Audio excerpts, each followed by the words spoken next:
आज हम बात करने वाले हैं 16 ऐसे मस्ट डूज का मतलब करना ही करना है।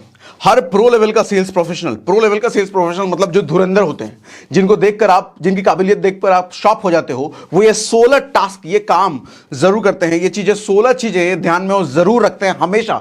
ये 16 चीजें के बारे में आज के सेशन में बात करने वाला हूं। मैं चाहूंगा कि पेन पेपर लेकर के बैठो, क्योंकि फिर से वही बात हो जाएगी, प्रवचन नहीं, ज्ञान नहीं। उस ज्ञान को परमानेंट कीजिए, पेपर में उतारिए, ताकि अगली बार इंप्लीमेंट करने जाएं तो आपको याद रहे, क्योंकि जब तक लिखा नहीं तो याद रहेगा नहीं वो। ठीक है, सबसे पहला है एक्विजिशन इज मोटिवेशन। सर ये सीक्रेट है, लोग ढूंढते फिरते हैं ना मोटिवेशन का सोर्स। सर हमेशा मोटिवेटेड कैसे रहें, सर कौन सा वीडियो देखें मोटिवेटेड रहने के लिए। आपका सेशन लेते हैं तो मोटिवेट हो जाते हैं, आपका वीडियो देख लेते हैं तो मोटिवेट हो जाते हैं, इनका वीडियो देख के मोटिवेट, उनका वीडियो देख के मोटिवेट, सर इस बात से मोटिवेट, उस बात से मोटिवेट। ये फालतू की बातें बंद करो। Sir real source of motivation आपको बताता हूं इस धंधे में। Real source of motivation is acquisition. Acquisition क्या होता है? कस्टमर अक्वायर करना। नए नए लोग आपके बिजनेस में, आपके नए नए कस्टमर आपकी टीम में आते रहना। आपके बिजनेस में कस्टमर का इनफ्लो बना हुआ है तो सर इससे बड़ा मोटिवेशन कुछ नहीं होता। आप खुद भी फील करते हो कि जिस टाइम पे, जिस दिन आप सेल क्रैक कर लेते हो, आपका कोई सामान सेल होता है, नया कस्टमर ऑन बोर्ड होता है, उस दिन कैसा पूरा दिन आप तरोताजा फील करते हो। फील करते हो नहीं करते हो? मुझे कमेंट पे बताओ, जरा चैट पे जल्दी बताओ, फील करते नहीं करते हो? जिस दिन आपका कोई डील क्रैक होता है उस दिन पूरे दिन आप तरोताजा फील करते हो, मजा आ जाता है उस दिन चाहे 10 रिजेक्शन हो जाए, उस दिन आपको 10 लोगों ने मना कर दिया, कोई फर्क नहीं पड़ता, लेकिन एक एक्विजिशन की वजह से इतनी एनर्जी, इतना मोटिवेशन होता है कि मानो कमाल हो जाए। चैट पे मुझे जल्दी लिख के बताओ, जल्दी ऐसा होता है कि नहीं? Yes yes yes yes yes yes yes होता है, यस होता है, यस जल्दी सबका होता है। देखो, नया कस्टमर अगर ऑनबोर्ड हो रहा है ना, तो कुछ 4-5 चीजें आपके साथ होती हैं, आपकी टीम में भी होती हैं। सबसे पहली चीज तो आपको मोटिवेशन मिलता है, और ये एक ऐसा खतरनाक मोटिवेशन मिलता है ना, अगले 10 दिन तक आप लगातार, रिजेक्शन भी अगर आपको मिल रहा है, 10 दिन तक लगातार भी आप फेल हो रहे हो, 10 दिन लगातार आपको कस्टमर मना कर रहा है, गोली दे रहा है, उसकी नेगेटिविटी आप पर हावी नहीं हो पाती। एक कस्टमर एक्विजिशन में इतनी पावर होती है। वहीं आप देखोगे 10 दिन हो गया, 11वें दिन से आप नेगेटिव होना चालू हो जाओगे, आपकी एनर्जी डाउन होनी शुरू हो जाएगी, मन में ख्याल आना शुरू हो जाएगा, अरे मेहनत कर रहे हैं, कुछ नहीं हो रहा, मेरे से हो पाएगा कि नहीं हो पाएगा, क्या मैं इस काम के लिए बनाऊं कि नहीं बनाऊं, कहीं दूसरा काम तो नहीं ढूंढ लूं, कुछ दूसरा काम तो नहीं देख लूं। ये सब ख्याल आने शुरू हो जाएंगे। समझ लो नेगेटिविटी उत्पन्न हो रहा है दिमाग में, जंक पैदा हो रहा है। ये जंक क्यों हो रहा है? कस्टमर एक्विजिशन नहीं हुआ है। तो एक कस्टमर एक्विजिशन इतना पावरफुल होता है। नेक्स्ट होता है आपकी टीम का ट्रस्ट आप पर बढ़ता है जी।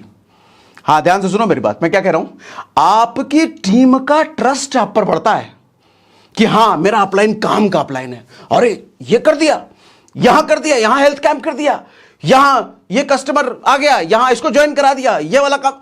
उसको भी लगता है कि मेरा जो अपलाइन है ना, योद्धा अपलाइन है, मेरे जो टीम में मेरा सीनियर है ना, वो योद्धा सीनियर है, ये जब तक मेरे साथ है मेरा कोई बाल बाका नहीं कर सकता, और इसके साथ हूं तो मैं भी सफल हो जाऊं। ये कॉन्फिडेंस आपकी टीम में आता है। आपकी टीम में एक नया भरोसा, नई उम्मीद का जन्म होता है आपके एक कस्टमर एक्विजिशन पे। जैसे ही आप टीम को शेयर करते हो ना, ये कस्टमर ऑन बोर्ड हो गया, ये कस्टमर को मैंने ये सेल कर दिया, टीम का भरोसा बढ़ जाता है, टीम मोटिवेट हो जाती है आपकी वजह से, आपकी एक एक्टिविटी की वजह से। देखो, असली लीडर का काम यह नहीं होता कि बड़ सिर्फ बोलना। अच्छा लीडर सिर्फ वो नहीं होता है जो अच्छा बोलता है।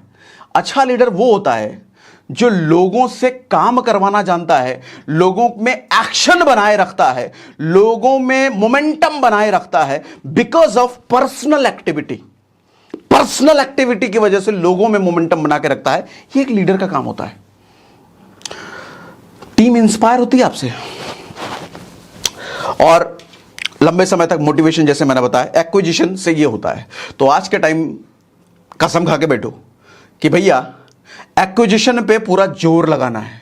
नया कस्टमर सिर्फ आपकी ताकत नहीं है, नया कस्टमर आपके पीछे जो टीम खड़ी है उन सब की भी ताकत है। ये समझो, इस बात को समझना पड़ेगा। सिर्फ आपकी ताकत नहीं है, आपके पीछे जो टीम खड़ी है उसकी भी ताकत है, उसकी भी जान है, उसका भी मोटिवेशनल सोर्स है वो। तो एक नया कस्टमर इतना ताकतवर होता है। नंबर 2 है बजट आइडेंटिफिकेशन।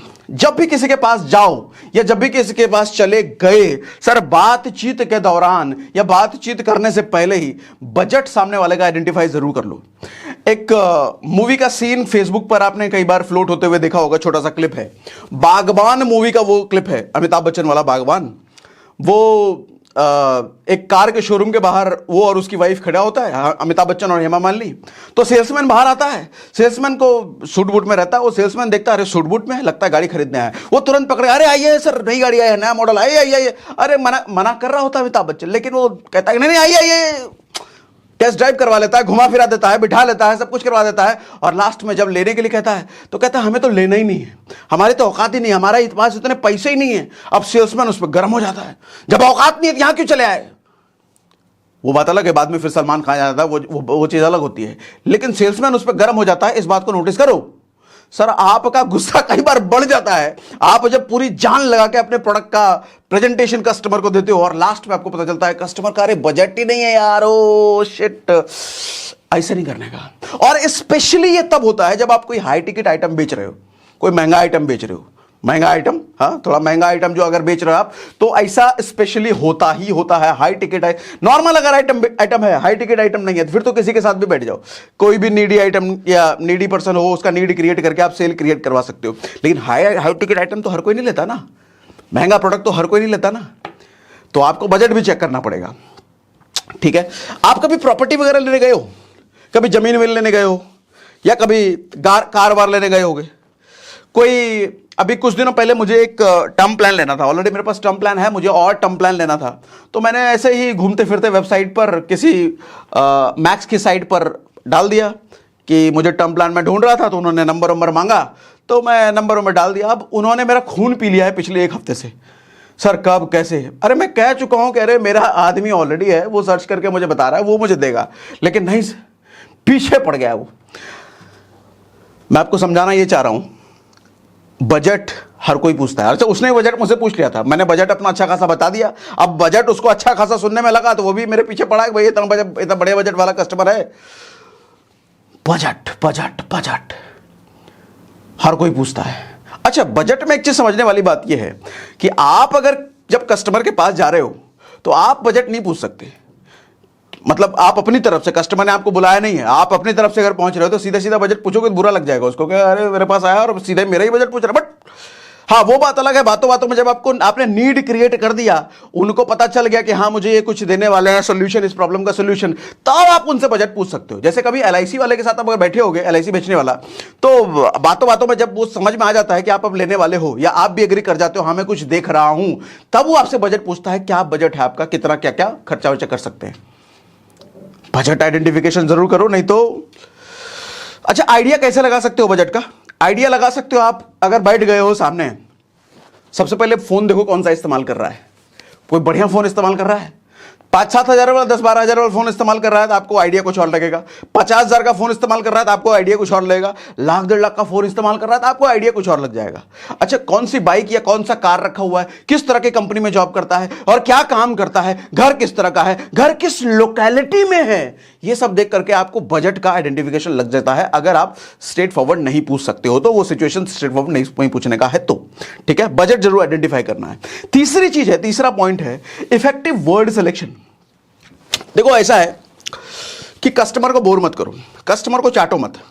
मैं कई बार देखता हूं, इनफैक्ट शुरुआत में तो मैं भी खूब करता था, कस्टमर के साथ बैठ गए तो 2.5 घंटे 3-3 घंटे चले ही जा रहा है, कस्टमर हाफी लिए जा रहा है और हम दिए जा रहे हैं अपना प्रेजेंटेशन। ऐसे नहीं करने का। देखो, कस्टमर को अगर आपने बोर कर दिया ना, सर लेने वाला कस्टमर भी मना कर जाएगा, जिसको जरूरत होगी वो भी नहीं लेगा आपसे, किसी और से ले लेगा, लेकिन आपसे नहीं लेगा। बोर नहीं करने का। और वो तभी हो सकता है जब आपके पास अच्छे शब्द हैं बोलने के लिए। कहानी हर कोई सुना देता है, हमारा प्रोडक्ट ये, हमारा प्रोडक्ट ये, हमारे प्रोडक्ट ये, हमारा प्रोडक्ट ऐसा है, लेकिन उन्हीं कहानी को, उन्हीं प्रोडक्ट की बातों को, उन्हीं डिस्कशन को अच्छे शब्दों में सुनाना, सर ये आपकी काबिलियत को दर्शाता है। अच्छे शब्द ना आपकी पर्सनालिटी को दर्शाता है, अच्छे शब्द आपकी सोच को दर्शाता है, अच्छे शब्द आप किस तरह के इंसान हो वो भी बता देता है। तो अच्छे शब्द का सिलेक्शन बहुत जरूरी है। अच्छे शब्द कहां से आए? कहां से लाएं सर अच्छे शब्द? अच्छे शब्द जब तब आएंगे सर जब आप कुछ अच्छे शब्दों के लिए किताबें पढ़ो, कुछ ऐसे लोगों के साथ रहो जो हमेशा अच्छे शब्दों का चयन करते हैं, जो अच्छी बातें करते हैं, या कुछ अच्छे वीडियोस देखा करो जहां हमेशा अच्छे शब्दों का इस्तेमाल होता है। देखो बचपन में आप बोलना चलना कैसे सीखे? मम्मी पापा, मेरा तेरा, खाना, उठना, बैठना, चलना, ये सब कहां से सीखे? आस पड़ोस में मम्मी पापा भाई बहन सब बोल रहे थे तो आप भी सीख गए। अच्छा, कई बार कई सारे ऐसे रीजंस होते हैं जहां पर गाली वाली का माहौल होता है तो वहां पर छोटा बच्चा भी गाली सही बात करता है। कैसे? वो माहौल की वजह से। तो आप ऐसा माहौल क्रिएट करो सर, ऐसे लोगों से बातचीत किया करो जो अच्छे शब्दों का चयन करते हैं। किताबें पढ़ो, अगर लोग नहीं मिल रहा तो किताबों में तो भैया शब्द ही शब्द की आदत डालो। हर रोज 10 मिनट 15 मिनट, साल भर में पता चलेगा इतने अच्छे अच्छे शब्द आपके मुंह से निकलते हैं कि मानो गुलाब की पंखुड़ी आपके मुंह से गिरते हैं। आदमी इंप्रेस हो जाए, अरे बाप रे बाप क्या आदमी है, इसकी बातें सुन के मजा आ जाता है। कुछ भी कहो। देखो, जो आदमी आपको सुनना पसंद करता है ना, वो आपसे खरीद भी लेगा। लेकिन जो आदमी आपको सुनना ही पसंद नहीं करता, आपकी बातें जिसको पसंद नहीं है, वो कुछ नहीं खरीदने का आपसे, कुछ नहीं खरीदने का। कितना भी अच्छा आइटम बेच रहे हो। अच्छे शब्दों का चयन, इफेक्टिव वर्ड बहुत जरूरी है जी। ठीक है। चौथा पॉइंट है become closer instead only presenter. हम सीखते हैं ना प्रेजेंटेशन कैसे करना है, प्रोडक्ट के बारे में कैसे बताना है, प्लान के बारे में कैसे बताना है, बिजनेस के बारे में कैसे बताना है, ये सब सीखते हैं ना, और बहुत फोकस भी करते हैं हम। लेकिन हमारा फोकस बहुत कम होता है, या सिखाने वाला भी बहुत कम फोकस होता है, सीखने वाले का भी बहुत कम फोकस होता है कि लास्ट में क्लोजिंग कैसे की जाए। क्योंकि माल तो उसी से आना है ना। जब कस्टमर पैसा देगा तो आपका कमीशन बनेगा, आपका घर तो उसी से चलेगा जब क्लोजिंग होगी। प्रेजेंटेशन तो कितना भी बढ़िया दे दो, क्या फायदा उससे? चवन्नी आने का, नहीं आने का। जब तक कस्टमर ने आपको पैसा नहीं दिया, आपका घर नहीं चल सकता। और पैसा निकलता है क्लोजिंग की आर्ट से, क्लोजिंग के स्किल से। सर कितना भी बढ़िया प्रेजेंटेशन दे लो, सब फायदा है, कोई फायदा नहीं है उसका। अवेयरनेस करके नहीं छोड़ना। लोग अवेयर करा के छोड़ देते हैं, ये ऐसा ये ऐसा ये ऐसा काम, ये ऐसा काम, ये ऐसा काम। लास्ट में जब पैसा लेने की बारी आए सोच के बताते हैं, हाँ ठीक है, रख के जाओ, डेमो दे जाओ, बुकलेट छोड़ दो, बता दो, व्हाट्सएप कर दो, वेबसाइट का डिटेल दे दो। पैसा नहीं निकलवा पाए, क्या फायदा इतना बड़े प्रेजेंटेशन देने का? देखो, अच्छा प्रेजेंटेशन देना है, वो सीखना है, अच्छा अवेयरनेस कराना है, लेकिन क्लोजिंग ही नहीं हुई तो अच्छा प्रेजेंटेशन का क्या? तो दिमाग में लेके जाओ कि क्लोजिंग करनी है, क्लोजिंग करनी है, क्लोजिंग करनी है, और उसको सीखने में पैतरे लगाते चलो। अपलाइन से पूछते चलो, जो समस्या आ रही है अपलाइन से डिस्कस करो, सीनियर से डिस्कस करो कि समस्या आ रही है, पैसे निकाल। फोकस होना चाहिए कस्टमर से पैसे निकालना। अच्छा, ऐसे उठ पटांग लूटना नहीं है। हम अच्छी चीज अगर बेच रहे हैं, हमें पता है हम वैल्यू एडिंग वाली चीज बेच रहे हैं, कस्टमर बेसिकली इसको वैल्यू नहीं कर पा रहा है, कस्टमर को इसकी वैल्यू नहीं समझ पा रही है, इट्स आवर रिस्पॉन्सिबिलिटी हम वैल्यू समझवा के कस्टमर से पैसे लें। हम कुछ गलत तो नहीं कर रहे ना, अच्छी चीज बेच रहे हैं ना, कस्टमर का भला ही होगा ना, लेगा तो, ये हम जानते हैं ना। सीखना पड़ेगा। और थोड़ी देर पहले मैंने जैसे बोला, अच्छा लीडर वो नहीं होता जो अच्छा बोलता है, अच्छा लीडर वो होता है जो लोगों से एक्ट करवाना जानता है। कस्टमर के साथ बैठे हो, कस्टमर से एक्ट करवाओ ना। एक्ट मतलब एक्टिविटी। वो सिर्फ ज्ञान प्रवचन सुनने थोड़ी आए, या आप उसके सामने सिर्फ ज्ञान देने थोड़ी आए हो। एक्ट करवाओ, पैसे देने के लिए तैयार हो जाए, पैसा दे, माल खरीद ले, ऐसा वो होता है लीडर। यस। पांचवा है निश बेस आइडेंटिटी। बड़ा ध्यान से समझना इस चीज को। निश बेस आइडेंटिटी। अधिकतर लोग आज के टाइम में भेड़चाल में चल रहे हैं और भेड़िया धसान करे हुए हैं। अपनी इमेज की ऐसी तैसी करा रखी है उन्होंने, उस इमेज की वजह से वो स्ट्रगल कर रहे हैं, इमेज की वजह से। ध्यान से समझिए इस पॉइंट को। जनरल फिजिशियन, डॉक्टर जो होता है, सर्दी खांसी बुखार, जो ऊपर से लेके पैर की, सर के इधर से लेकर के पैर के उस उंगली तक सब देखता है, सर उसकी ज्यादा वैल्यू होती है या स्पेशलिस्ट की ज्यादा वैल्यू होती है? आपने मुझे बता दो, चैट पे जल्दी लिख के बताओ। जनरल फिजिशियन की वैल्यू ज्यादा होती है या स्पेशलिस्ट की ज्यादा वैल्यू होती है? जो सिर्फ हड्डी का ही डॉक्टर होता है उसकी ज्यादा वैल्यू, या फिर कोई दिल का ही डॉक्टर है, या कोई आंखों का ही स्पेशलिस्ट है, मास्टर है आंखों में, या कोई किसी भी ऑर्गन का, पता चले किडनी का ही स्पेशलिस्ट है, किसकी ज्यादा वैल्यू होती है? जनरल फिजिशियन है स्पेशलिस्ट? यस, जल्दी लिख के बताओ। स्पेशलिस्ट स्पेशलिस्ट स्पेशलिस्ट महारत वालों की। ओके, जल्दी जल्दी मुझे लिख के बताओ। सर जब आप ये बात समझ पा रहे हो कि स्पेशलिस्ट की ज्यादा वैल्यू होती है, आप इस धंधे में स्पेशलिस्ट बनने की कोशिश क्यों नहीं करते? अपनी इमेज स्पेशलिस्ट वाली क्रिएट करने की कोशिश क्यों नहीं करते? अच्छा, ये कैसे होगा? सर, किसी कंपनी का सिर्फ डिस्ट्रीब्यूटर अपने आप को बताना बंद करो, या अपने आप को डिस्ट्रीब्यूटर दिखाना बंद करो। अपने आप को वेट मैनेजमेंट एक्सपर्ट शो करो, अपने आप को हेल्थ का एक्सपर्ट शो करो, अपने आप को आयुर्वेदा एक्सपर्ट शो करो, या आप जिस भी प्रोडक्ट पर काम कर रहे हो उस प्रोडक्ट का एक्सपर्ट शो करना शुरू करो। अपने प्रोफाइल में भी, फेसबुक पे या कोई विजिटिंग कार्ड या किसी को इंट्रोडक्शन भी देते हो ना, तो ये मत बोलो कि मैं इस कंपनी का ऐसा डिस्ट्रीब्यूटर ये काम। वेट मैनेजमेंट एक्सपर्ट हूं मैं, लोगों का वेट मैनेज कराने में हेल्प करता हूं, दैट्स ऑल। अरे माय गॉड, अगर उसका खुद का वेट का चैलेंज होगा तो वो इंप्रेस हो जाएगा आपसे, सवाल पूछने लग जाएगा, और वो अगर किसी को जानता होगा तो एक्सपर्ट। देखो, इस चक्कर में मत रहो कि मैं पूरी दुनिया को अपना कस्टमर बना लूंगा। ना ना ना ना ना। किडनी का स्पेशलिस्ट का पेशेंट कौन? सिर्फ किडनी वाला ही ना, दिल वाला उसका पेशेंट नहीं, आंख वाला उसका पेशेंट नहीं, दिल वाला, दिमाग वाला उसका पेशेंट नहीं, सिर्फ किडनी वाला पेशेंट। लेकिन सिर्फ किडनी वाले से वो इतना कमा लेता है जो फिजिशियन जो सर से लेके पांव तक देखता है उससे कहीं ज्यादा वो कमाता है, सिर्फ किडनी को लेकर के, क्योंकि वो मास्टर है। ऐसा समझो, आयुर्वेदा एक्सपर्ट, ये एक्सपर्ट, वो एक्सपर्ट। अपने एक प्रोडक्ट या 2-4 प्रोडक्ट या एक सेगमेंट पकड़ो, उस सेगमेंट के मास्टर न सिर्फ बनो, उसका मास्टर दिखाओ भी लोगों को। सोशल मीडिया पर लोगों को पता होना चाहिए ये आदमी अच्छा इस चीज का एक्सपर्ट है भैया। आसपास के लोगों को पता होना चाहिए ये आदमी इस चीज का एक्सपर्ट, ये काम करता है ये। किसी कंपनी का डिस्ट्रीब्यूटर नहीं, अपने आप को उस एक्सपर्ट की तरह शो करो। सर, सोसाइटी में इज्जत भी ज्यादा मिलेगी, इज्जत भी ज्यादा मिलेगी, सेल भी ज्यादा कर पाओगे, क्योंकि महारत है ना। मास्टर्स की फिक्र, मास्टर्स की पूछ आज के टाइम में। खिचड़ी को नहीं पूछता, खिचड़ी में दाल भात चावल सब मिला दो, ना, खिचड़ी के नहीं, expert. Yes, great people work on निश। सचिन तेंदुलकर फुटबॉल भी खेलता है, क्रिकेट भी खेलता है, हॉकी भी खेलता है, ऐसा है क्या? सचिन तेंदुलकर को क्या कहते हो? स्पोर्ट्समैन कहते हो क्या? Sachin Tendulkar, who is Sachin Tendulkar? क्या कहोगे? स्पोर्ट्समैन ऐसा कहोगे ना? Who is Sachin Tendulkar? A cricketer ऐसा बोलते हैं। Who is Ronaldo? A sportsman ऐसा बोलते हैं क्या? ना ना, master football, footballer. Who is Modi? Politics. Who is Sonu Nigam? Who is Arijit Singh? A singer. Arijit Singh को पूछे कौन है अरिजीत सिंह? आर्टिस्ट है। असल में है तो वो आर्टिस्ट, लेकिन कितने लोग बोलेंगे कि वो आर्टिस्ट है? सर, सब बोलेंगे वो सिंगर है। आर्टिस्ट में भी बहुत सारी कैटेगरी है, आर्टिस्ट डांस करने वाला, एक्ट करने वाला, सिंग करने वाला, वो सिंगर है। रिलेट कर पा रहे हो मेरी बातों से? कितनी बड़ी कमी है, कितना बड़ा दिक्कत, कितना गड़बड़ काम हम कर रहे हैं। अपने आप को जनरल फिजिशियन बना रखा है हमने, जनरल फिजिशियन।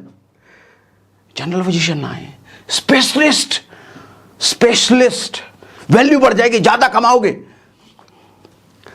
एक निश पर काम करना है। सर, किराने की दुकान नहीं खोलनी अपने को, राशन की दुकान नहीं खोलना है।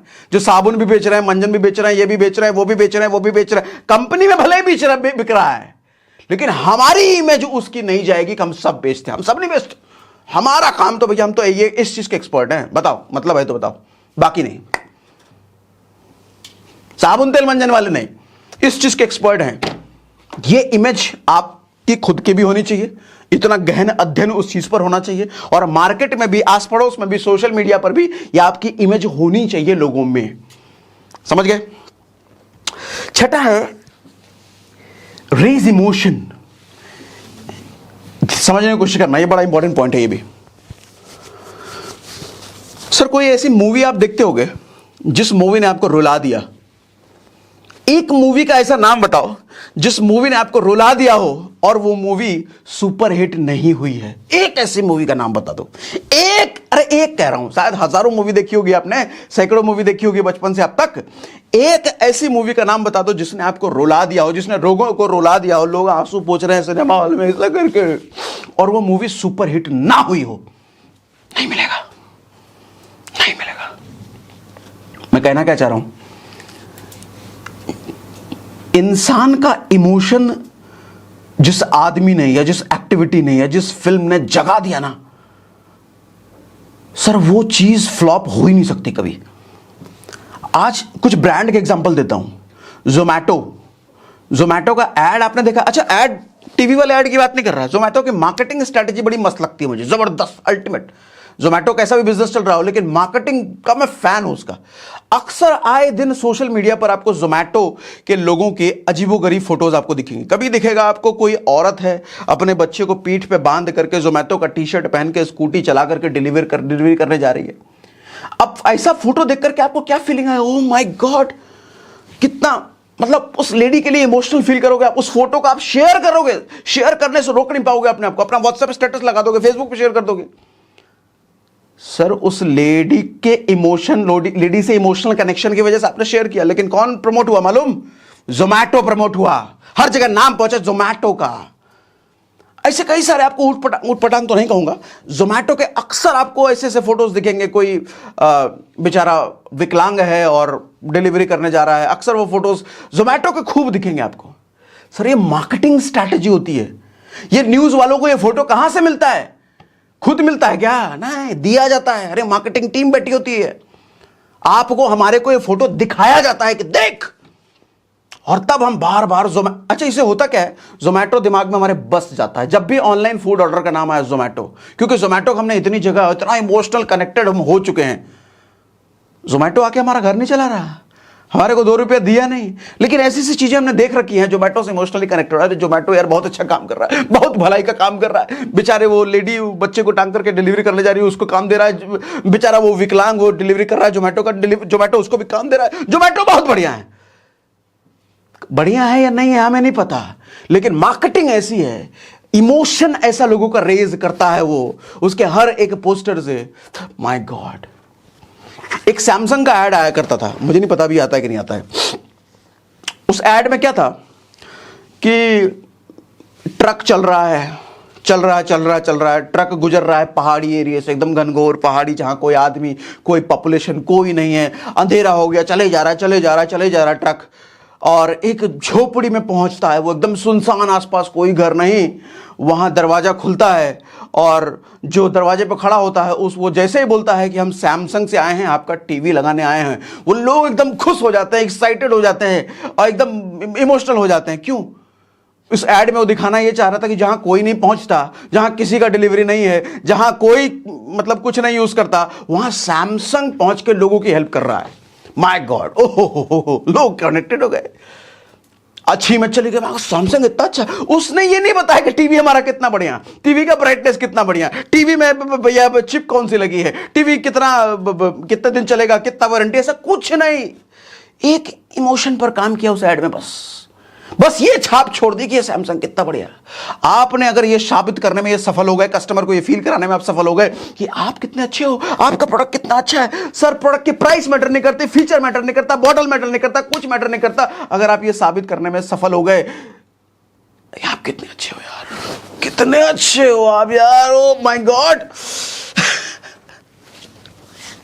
एक ऐड गूगल की बहुत पहले मैंने देखी थी, शायद यूट्यूब पर अभी भी है। गूगल ऐड सर्च करोगे ना, मतलब गूगल का ही ऐड है वो।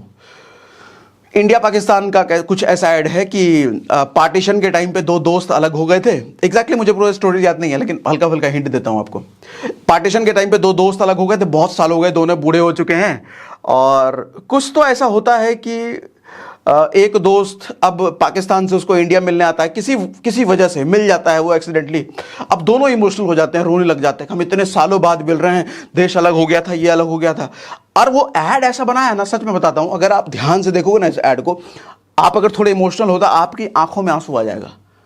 इतना बढ़िया ऐड बनाया है। सर्च करोगे ना गूगल ऐड 2 बूढ़े, अब क्या सर्च करोगे मुझे भी याद नहीं है, लेकिन सर्च करके देखना, हो सकता है मिल जाए। बेहतरीन ऐड है। क्या किया उसने? इमोशन जगा दिया आपका। कैडबरी का ऐड, अभी रक्षाबंधन गया है, अभी दिवाली आ रहा है, देखना कैडबरी का ऐड तो भैया त्योहार के हिसाब से बनता है। रक्षाबंधन का अगर ऐड है तो भैया वो भाई बहन दोनों कुछ नहीं मिल रहा, या सबसे बेस्ट गिफ्ट भाई लेके आया है कैडबरी, कुछ बढ़िया बढ़िया ऐड बनाते हो। दशहरे में अलग कैडबरी का ऐड बनेगा, दिवाली में अलग बनेगा, रक्षाबंधन में अलग बनेगा, होली में अलग बनेगा, नए साल में अलग बनेगा। देखा होगा ना आपने, कभी वो बताता है कि हमारे चॉकलेट में ये इतना ग्राम चीनी है, इतना ग्राम एनर्जी है, इतना ग्राम कॉफी पाउडर है, इतना ग्राम? कभी देखा है आज तक? आज तक नहीं देखा होगा। क्या दिखाता है वो? Emotion, emotion, emotion. कैसे वो दिल में घुस जाए लोगों के, इमोशन रेस करने की कोशिश करो सर। ये करने में काम, सबसे महंगी स्किल है ये सेल्स की, सबसे महंगी स्किल। जो ये करना सीख गया, दुनिया उसके कदमों में नहीं है, दुनिया उसके कदमों के नीचे है, ये समझ लो। जो ये सीख गया, ये कोई भी स्किल तो प्रैक्टिस से आती है। इस चीज की प्रैक्टिस करो, इसको ध्यान में रखो, इस चीज के लिए अवेयर रहो। ये स्किल प्रैक्टिस करनी है हमें, ठीक है? यस, मेरी बात से एग्री कर रहे हो? मुझे चैट पे जल्दी से लिख के बताओ। यस, एग्री लिख के बताओ। एग्री लिखो। एग्री कर रहे हो मेरी बात से? एग्री जल्दी लिखो, जल्दी। ओके, करण जी लिख रहे हैं we can show as a consultant. Consultant भी बहुत जनरल टर्म है करण। कंसल्टेंट में भी कोई एक्सपर्टीज, किस चीज की कंसल्टेंसी वो, ठीक है? Yes, super. 7वां पॉइंट है, 16 पॉइंट है, जल्दी दे देता हूं। सेल्फ एनालिसिस, सेल्स के धंधे में होना। सर डेली कितने कॉल किए आपने? डेली कितने कस्टमर क्लोज होते हैं आपसे? डेली कितने कस्टमर से मीटिंग करते हो आप? डेली कितने अपॉइंटमेंट फिक्सिंग करते हो आप? इसकी एनालिसिस करते हो रात को सोने से पहले? नहीं करते क्या? फिर टाइम पास कर रहे हो। फिर क्यों टाइम पास कर रहे हो? फिर क्यों अपना और अपने परिवार का भविष्य खराब कर रहे हो? कुछ और कर लो, फिर नौकरी वोकरी कर लो। ओला जैसे ही छोड़ते हो आप, उबर जैसे ही छोड़ते हो आप, राइड खत्म होते हैं, बाहर निकलते ही तुरंत वो फीडबैक के लिए मांगता है।